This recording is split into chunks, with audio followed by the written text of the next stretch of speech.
Radio Nova, 17h45, 17h47. Vous pouvez pas mourir moins fort, merde, y en a qui bossent. Tranier raconte. Nous sommes le 23 avril 2014, le jour de la Saint-Georges. D'ailleurs, ne lit-on pas dans le recueil de poèmes d'Émile Louis, à la Saint-Georges, je te roule sur la gorge? Ce lundi matin, Yvon, graphiste, est particulièrement bougon. Pour se relaxer avant le travail et étant un graphiste qui se respecte, il décide de se fumer un SDA. Qu'il a acheté un briquant local aux origines incertaines, mais néanmoins agressif, sur le parking de la Cogerep, entreprise où il travaille. Yvon l'ignore encore, mais ce chichon bon marché acheté à la hâte n'est pas uniquement composé de résine de cannabis, mais aussi de pneus, de déjection canine, mais pas seulement. Les artisans alentours ont souvent des problèmes intestinaux, dus au poulet aux olives plein de pesticides.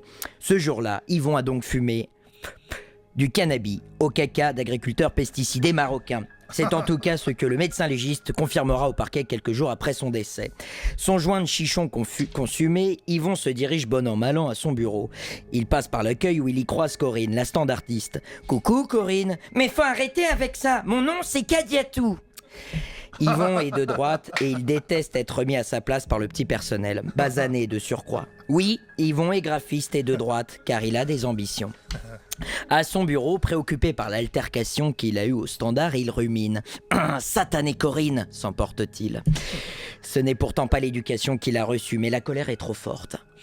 Alors qu'il est en train d'envoyer un email anonyme à Corinne, en lui expliquant qu'il souhaite qu'elle remigre dans son pays, il est coupé dans son élan par Jonathan Boutboul, son supérieur hiérarchique. « Et les retouches pour la campagne Copytex 300, ça arrive? Le client veut du comics en MS, son fils préfère. Allez, au boulot, Yvon !»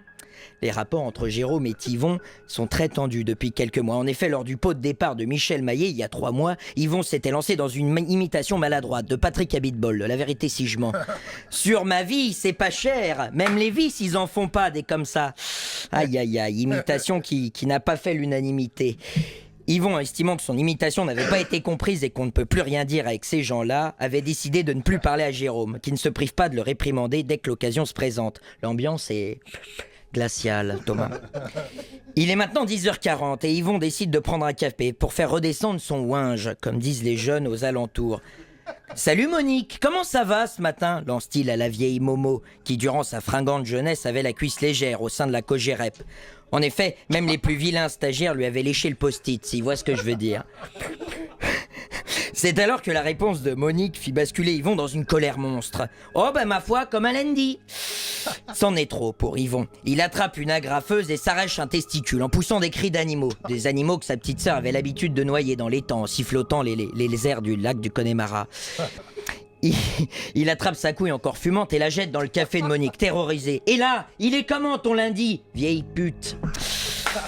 Yvon se met alors tout nu et se met à courir dans les couloirs de la Cogerep en frappant ses collègues avec ses chaussures achetées à bas prix chez Bata. Il décide alors de se retrancher sur le toit où les gendarmes l'ont encerclé, alerté par Monique qui, choquée, a banni la caféine de son alimentation. Le caporal Albert Petfouf s'adresse alors à Yvon via un mégaphone. « Fais pas le con, Yvon, tu peux encore t'en sortir !» Yvon, comprenant qu'il n'a plus aucune issue, décide d'en finir pour de bon, en dégoupillant sa dernière burne et en criant « Allah Akbar !» Ces gendarmes prennent donc la décision de l'abattre sans sommation. 24 000 douilles furent trouvées. Aujourd'hui, à la Cogerep, la vie a repris son cours, mais le café, lui, reste amer, si vous voyez ce que je veux dire. Méfiez-vous des apparences. Si sur un site olé olé, il y a des catégories cul-de-jatte gangbang, c'est qu'il y a des hommes pour les regarder.